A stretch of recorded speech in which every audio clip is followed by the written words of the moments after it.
On le sait, les Italiens, et on l'a encore vérifié cet été, non, parce qu'on n'a pas pu trop y aller en Italie, parlent naturellement en faisant beaucoup de gestes, un peu comme Sylvie Adigar quand elle nous parle de design. Est-ce qu'ils parlent plus avec les mains, comme on dit, que les autres pays d'Europe, par exemple ? Oui, ils ont la réputation, vous savez, Julien Benedetto, qui lui-même est d'origine italienne, a l'habitude de parler avec les mains. J'ai eu très peur qu'il me lance en disant on va retrouver l'autre dinosaure d'Alban Nicosi à Rome, mais il s'est retenu et il a bien fait. Il a bien fait parce que sinon il n'aurait pas pu voir le très joli sujet que nous allons vous présenter. Alors effectivement, les Italiens parlent avec les mains, c'est naturel chez eux, mais ça peut servir dans les circonstances actuelles et notamment dans ce contexte de Covid, parce que les gens ont des masques, vous savez, c'est très respecté en Italie, et du coup, bien parler avec les mains, c'est une sorte de grammaire supplémentaire qui vous permet de mieux comprendre. Où est-ce qu'on parle vraiment avec les mains ? À Naples.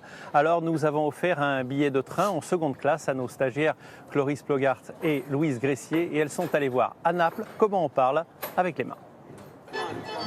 À Naples, pas besoin de parler italien pour se faire comprendre. Ici, on peut tout dire avec les mains.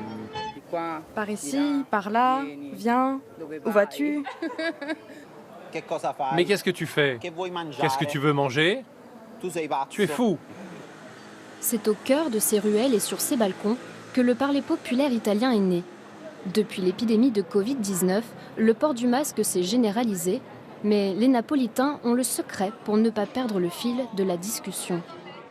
Les gestes sont devenus encore plus importants depuis qu'on porte le masque, parce que justement, on ne peut plus exprimer nos émotions grâce au visage, et donc on le fait avec nos mains. On doit hausser la voix, et quand on fait ça, on a tendance à gesticuler encore plus. Ici, plus qu'ailleurs, pour être utile, la communication est aussi non-verbale. Quand on s'adresse aux commerçants pour leur demander des informations, on passe par les gestes et c'est devenu encore plus récurrent. Cette forme de communication non verbale nous permet de rester unis malgré la crise sanitaire.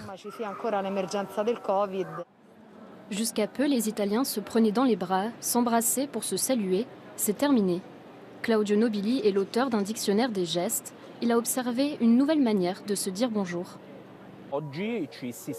Aujourd'hui, on se salue en se touchant l'avant-bras avec le coude. Nous ne renonçons pas au contact. Nous avons simplement choisi la zone la plus proche de la main.